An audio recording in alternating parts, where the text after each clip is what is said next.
আমার বউ যাই বড়টা, আচ্ছা। আচ্ছা। বড়টা এরা কিছু দরবার লাগছে, আমিও আসলাম না বাড়ি, আমি কিছুই না। আচ্ছা, আপনার ছেলে? ও আমার বড় ছেলে। বড় ছেলে বউ এটা? হ্যাঁ, বড় ছেলে। নাম জানেন? ওই তো রাজেশ কর্মকার করছে। আচ্ছা, আরে নাম দরবারটা কি লিয়েছে এটা? আমি কিছু স্যার বুঝি না, আমি তো আলাদা থাকি না। এটা কি মানে দীর্ঘদিন যাবত এই দরবার? আর আমার বর তো আলাদা, গেলেও দেখতে পারবা। ও, আপনার ছেলে কি আলগা থাকে? আলাদা থাকে। আমার দুটো ছেলে, এরা সংসার লইয়া চলে, আমারটা আমি আলাদা।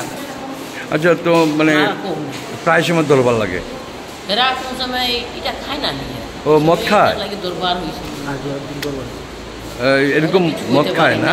আর আমি তো আইয়াই শুনতে আছি যে বোমারে কাটি দিয়েছে। আমি তো দৌড় দিয়ে গেছি, দেখি যে হেরার বাড়িতে রাখছে। আজকে কি হয়েছে? দা দিয়ে মারছে? এই তো বউটাই বলেছে দাও দিয়ে মারছে, আমি তো দেখছিও না। কেমন তো? আপনার ছেলের নাম কি? কিছু কয়েছে রাজেশ কর্মকার। রাজেশ কর্মকার। আমরা একটা কল পাইছি, আমরা তো পুরো স্পষ্ট জানাইছে প্রথমে স্বামী দাও দিয়া আঘাত করছে মাথা। আচ্ছা, স্বামী স্ত্রীর দরবার? হ্যাঁ, স্বামী স্ত্রীর দরবার। আচ্ছা, আমরা অফিসের থেকে পুলিশের কাছে ইনফরমেশন দিছি এটা পুলিশের কেস। যেহেতু তারা প্রথম ইনফরমেশন যখন দেয় তখনই তারা কইছে যে স্বামী দাও দিয়া আঘাত করছে ওনার ওয়াইফ বইটা। তারপরেও আমরা গেছি, গিয়েছে এরা পেশেন্টারে নিয়ে আইলাম হসপিটালে। আচ্ছা, ও ভদ্রমহিলার নাম জানেন?